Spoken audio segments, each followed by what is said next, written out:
Hello जी, राम राम जी। कैसे हैं आप सब लोग? आई होप कि आप सब अच्छे होंगे। तो वेलकम है आप सबका मेरे चैनल पर। सो गाइज, आज हम बात करेंगे सिलाई में स्पीड बढ़ाने की। कई बहनों के क्वेश्चन होते हैं कि भाई सिलाई में स्पीड कैसे बढ़ाए और एक दिन में आप कितने सूट सिल लेते हैं। तो इसी टॉपिक पर हम बात करेंगे, तो वीडियो पर बने रहें एंड तक।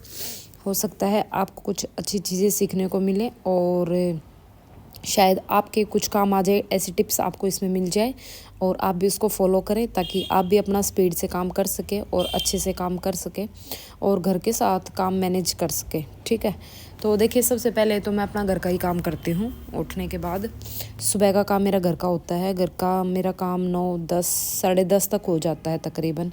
कई बार हो जाता है अगर कोई काम एक्स्ट्रा निकल जाता है तो आधा और पौना घंटा ज़्यादा लग जाए। ठीक है, आने के बाद मेरी कटिंग वैसे तकरीबन मैं शाम को करके रखती हूँ, लेकिन कई बार ऐसा होता है कि शाम को नहीं हो पाती है। सिलाई का काम लेट तक चलता है, सिलाई हो पाती है, कटिंग नहीं हो पाती। तो फिर मैं आते ही पहले कटिंग करती हूँ जो मुझे कपड़े बनाने होते हैं, और वही कपड़े की कटिंग मैं सबसे पहले करती हूँ जो मुझे जल्दी देने होते हैं। क्योंकि कई बार क्या होता है कि हमारे पास कपड़े आए रहते हैं। जैसे अब 2-3 दिन पहले से मेरे पास कपड़े थे, लेकिन अभी अर्जेंट का कोई कपड़ा आ गया कि मुझे पहले चाहिए है, तो हमें वो भी बनाने पड़ जाते हैं। ऐसी बात नहीं है कि अर्जेंट का छोड़ के हम पहले वही बनाएंगे जो पीछे के पड़े हैं। अगर किसी को ज़्यादा ही जल्दी है, देखिए 2 रुपये का लोभ सब न हुआ है, तो वो मन भी हुआ है। और हर सिलाई वाली को होता है, हर बुटीक वाले को होता है कि अगर कोई अर्जेंट का कपड़ा है तो उनको भी हम बना के देते हैं जो पहले कपड़े पड़े हैं उनसे पहले। ठीक है, और कई बार क्या होता है ना कि लेडीज़ क्या करती हैं, मतलब घर पे कपड़े रखे रहेंगे लेकिन बुटीक पे आने के बाद उनको जल्दी रहती है और वो कहेंगी कि मुझे 2 दिन में ही चाहिए, मुझे वहाँ जाना, मुझे ये करना, मुझे वो करना, और जाना उनको कहीं नहीं होता है। ऐसे भी कस्टमर आते हैं, लेकिन बड़ा गुस्सा आता है उन पर। फिर बाद में पता चलता है जब कि उनको कपड़े चाहिए थे नहीं। अब डंडा दे जाऊंगी कि मैंने 2 दिन में कपड़े चाहिए हैं। 2 दिन में हम टाइम निकाल कर उनका कपड़ा बनाते कि भी चलो कोई बात नहीं। और देखिए, जितना जल्दी मतलब कपड़ा बनता है ना, उतना जल्दी पैसा भी आता है। इस चक्कर में भी हम जल्दी जल्दी के भी निकाल देते हैं, लेकिन 2 दिन बाद तक वो सूट लेने के लिए नहीं आती है और फ़ोन करते हैं तो बोलती है कि मैं नहीं जा रही, या मैंने तो इसलिए बोल दिया था कि तू जल्दी सिल देगी, नहीं तो तू गिराए रखती। मतलब उनको ये समझ नहीं आता है कि जो कपड़े हम बना के देंगे ना, हमें उसी का पैसा मिलता है। बिना कपड़े बना के देंगे तो हमें कौन पैसे देगा, ये बताओ एक बार। तो कपड़े बना के देने का हमने कोई रखने का शौक़ थोड़ी ना। अगर हम फ्री हैं और कपड़े फिर भी रखे रहते हैं तो आपका बोलना गलत है। ठीक है, लेकिन कई कस्टमर ऐसा भी करते हैं कि आके बेफालतू में और हमें वहाँ जाना, ये जाना है तो। लेकिन वही है कि फिर अगर टाइम से बनवा लिया तो टाइम से लेके भी जाओ फिर, है ना। तो ये सब तो देखो छोटी मोटी चीज़ें चलती रहती हैं बुटीक पर। इन चीज़ों से घबराने की ज़रूरत नहीं है। अगर जल्दी का कपड़ा बन गया, अच्छी बात है, बन गया, वो जल्दी में बन गया। जल्दी में तो और जल्दी काम होता है ना। और जब ये होता है ना कि आराम से दे देना, आराम से दे देना, तो वो काम आराम से ही होता है फिर। लेकिन मैं तो क्या है ना कि जो भी कपड़े होते हैं ना, मैं बना के कोशिश करती हूँ कि मैं साथ के साथ बनाती रहूँ ताकि जल्दी कपड़े बनने। क्योंकि कई बार क्या होता है ना कि हम आलस छोड़ देते हैं और भाई चलो बना लेंगे, फिर और कपड़े आ जाते हैं, फिर और कपड़े आ जाते हैं। ऐसे करके फिर हमारे पास बहुत सारे हो जाते हैं। और हम अगर साथ के साथ करते रहे ना, जैसे हम अगर कपड़े कम भी है उस टाइम पे भी अपना काम करते रहे ना, तो फिर कपड़े ज़्यादा भी इकट्ठे नहीं होते और आपको फिर दिक्कत भी नहीं होती है जल्दी जल्दी की। ठीक है, तो देखिए, शाम को आप अपनी कटिंग करके रखिए। कोशिश करें कि शाम को ही रखिए कटिंग करके। उससे क्या होता है ना कि अगर आपने नेक्स्ट डे के सूट जो बनाने हैं वो शाम को कटिंग करके रख दिए ना, तो सुबह आके आप सीधा मशीन पे बैठोगे और जो आप शाम को कटिंग करते हैं ना, उसका धागा, बुकरम, गले, जो भी उसमें मटेरियल लगना है वो उसका साथ में ही रख के जाए। चाहे रात के टाइम आपको शाम को ही आधा घंटा एक्स्ट्रा क्यों ना लग जाए, क्योंकि आज का दिन तो आपका लग लिया ना जितना लगना है, और 15-20 मिनट सही।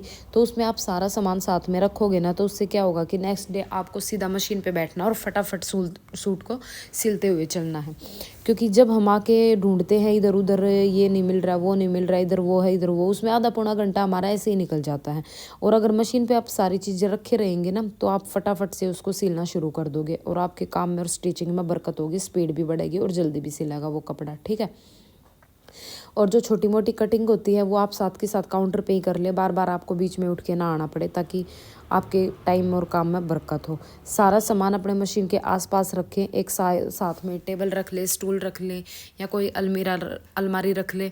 तो जो भी आप सामान होता है ना जो हम लगाते हैं, वो पास में ही रहना चाहिए ताकि आपको बार बार उठ के जाना ना पड़े। इससे क्या होगा ना कि आपका टाइम बचेगा। और बार बार उठ के जाएंगे तो आपको ये लगेगा कि भाई ये सामान मेरा यहाँ नहीं है, पता नहीं कहाँ है, ढूंढेंगे इधर उधर, तो हाथ के नीचे सामान रवा है, तो टाइम और काम में दोनों चीज़ें बरकत हुआ है, ठीक है। और रही बात घर के काम की, तो घर का काम देखो सुबह से शाम के टाइम ज़्यादा हुआ है, और सुबह शाम के मुकाबले सुबह काम ज़्यादा हुआ है, क्योंकि देखो सुबह का काम झाड़ू पोछा जो रवा है वो सुबह ही रवा है। शाम के टाइम तो किसी किसी घर में झाड़ू लगती होगी। पहले हम नीचे रहते थे ना, तब मेरे घर में पता नहीं कितनी बार झाड़ू लगाया करती, क्योंकि रोड के ऊपर घर था और पूरा दिन हाथ में झाड़ू रहा करती। सीरियसली सच बताऊँ, मैंने नहीं पता मैं कितनी बार झाड़ू लगाया करती। लेकिन ऊपर शिफ्ट होने के बाद इतना डस्ट नहीं जाता, इतना कूड़ा नहीं जाता, और बच्चे भी बड़े हो गए हैं, अब थोड़ा संभलते हैं, तो शाम के टाइम में झाड़ू नहीं लगाती हूँ।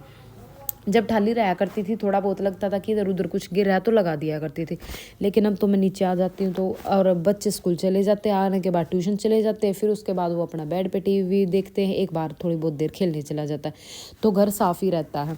ज़्यादा छोटे बच्चे होते हैं ना, तब इधर उधर सुसु कर दिया, पोटी कर रहे हैं, या फिर कुछ गिरा रहे हैं, बिस्किट खा लिया वो गिरा दिया, मतलब छोटे बच्चों के साथ काम बढ़ ही जाता है, तो उसका थोड़ा होता ही है भाई, काम बढ़ रहा है, ठीक है। लेकिन बच्चे बड़े होने के बाद ये तो फ़र्क हो ही जाता है।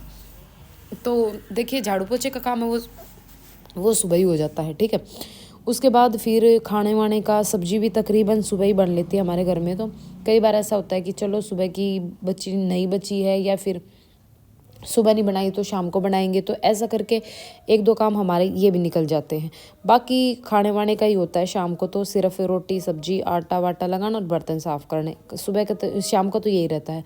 सुबह के टाइम पे कपड़े वपड़े धोने होते हैं, उस दिन काम ज़्यादा हो जाता है, और बच्चे स्कूल जाते हैं उनका लंच वंच का हो जाता है, और हस्बैंड ऑफिस जाते हैं उनका हो जाता है। तो मतलब यही है कि शाम के मुकाबले सुबह का काम ज़्यादा होता है। तो सुबह का आप 10 बजे तक फ्री कर देते हो ना, तो फिर दोपहर में तो क्या होता है, बच्चे स्कूल से आते हैं, हमारे तो मम्मी भी बना देती है बच्चों की रोटी। अगर आपके घर में भी कोई है तो ऐसे मैनेज हो सकता है कि दूसरा बंदा बना दे, आप सिलाई पे बैठे तो। अगर नहीं भी बैठे तो चलो आधा पौना घंटा आप उनके लिए निकाल दो, तो भी काम हो जाता है। फिर उसके बाद तो चाय का टाइम होता है 3 बजे, ठीक है, और शाम को फिर अपना खाने वाने का होता है। तो इसके बीच में बहुत टाइम होता है आपका सिलाई का, उस बीच में आप सिलाई कर सकते हैं, ठीक है। जिसके घर में भैंस का काम है, जिन बहुओं को या लड़कियों को भैंस का भी करना पड़ता है, उनके लिए भी थोड़ा डिफ़िकल्ट होता है, क्योंकि देखो मशीन का काम ऐसा है ना कि आप नॉन स्टॉप लगे रहो ना मशीन पे, तो मन लगा रहता है, और आप बीच बीच में बार बार उठना पड़े ना आपको कि अभी ये काम करने के लिए उठ गए, बिल्कुल मन नहीं लगता। सच बताऊँ, मेरा तो बिल्कुल भी नहीं लगता। मैं मशीन का काम मैं मतलब ऐसा समझती हूँ कि एक बार हम नॉन स्टॉप लग रहे ना तो लगे ही रहे हैं, ठीक है। तो देखिए ये थी काम की बातें। अब मैं आपको बताऊंगी एक बहुत ही अनोखी चीज़। आजकल पश्मीना के है ना जो बहुत कम अर्ज वाले सूट आते हैं, तो उनकी ये पैंट कटिंग कर रही हूँ मैं, ठीक है। तो ये ब्लैक पैंट है और ये नीचे फिरोजी पैंट कटिंग हो रही है, इनमें लाइनिंग नहीं लगनी है, तो सेम साइज़ की पैंट कटिंग है। तो इसकी कटिंग आप कैसे करें, देखिए इसको डबल फोल्ड कर लीजिए, क्योंकि ये लंबाई में बहुत ज़्यादा होता है। तो एक पल्ला आप उस तरफ रखें और एक इस तरफ रखें, ऐसे करके आप हैवी साइज़ की पैंट कटिंग कर सकते हैं। अगर इसको आप नॉर्मल जैसे हम कपड़े से करते वैसे करेंगे ना तो नहीं होगा, क्योंकि या तो आपको जॉइंट लगाना पड़ेगा और वो जॉइंट अजीब सा लगता है। तो ऐसे करके आप कटिंग करेंगे ना तो आपका बिल्कुल भी जॉइंट नहीं लगेगा और आपकी पैंट बहुत अच्छे से कटिंग हो जाएगी, छटिंग हो जाएगी। और जो आपका पॉकेट का कपड़ा है, ऊपर का कपड़ा, वो आपके देखो दोनों साइड से बचा हुआ है, यहाँ से आप यहाँ पे जोड़ जॉइंट लगा सकते हैं, कोई दिक्कत नहीं है, ठीक है। लेकिन पैंट में गई जोड़ जॉइंट नहीं आना चाहिए। तो ऐसे करके आप कटिंग करेंगे। ये मैंने डबल फोल्ड किया है बस इसको, ये बहुत लंबा लंबा होता है, जो कमर वाले पश्मीने के सूट आते हैं, तो उसकी कटिंग आप ऐसे कर सकते हैं। ये मैंने इसमें दिखाया है आपको। तो सेम साइज़ की पैंट कटिंग थी, इसलिए मैंने ये नीचे काउंटर पे मैं कटिंग करके लाई थी। लेकिन जो ऐसे कटिंग करती हूँ ना तो काउंटर छोटा पड़ जाता है, इसलिए मैं ये ऊपर ला के फ्लोर पे कटिंग कर लेती हूँ। तो कैसा लगा ये तरीका कमेंट करके ज़रूर बताना। आज की वीडियो आपको कैसी लगी है प्लीज़ कमेंट करके ज़रूर बताना। और अगर आप चैनल पर नए हैं तो चैनल को सब्सक्राइब करना और लाइक करना मत भूला करो बिल्कुल भी, ठीक है। एक लाइक में आपका कुछ नहीं जाता है, तो लाइक करें और चैनल को सब्सक्राइब करें और वीडियो को शेयर करें। तो अगर कोई डाउट हो आपका पैंट को लेकर या किसी भी चीज़ को लेकर तो आप मुझे कमेंट कर सकते हैं, मैं आपके कमेंट का रिप्लाई ज़रूर करूँगी, ठीक है। तो राम राम जी, मिलते हैं नेक्स्ट वीडियो में, तब तक के लिए आप बने रहिए। बाकी पहले की वीडियो हम वो भी देख सकते हैं। तो ठीक है जी, गुड नाइट। अभी मैं चाय पीऊँगी, चाय का टाइम हो गया था, मैं कहा चलो भैया ऊपर ही चाय पी के चलती हूँ अपनी। Bye bye, Ram Ram ji.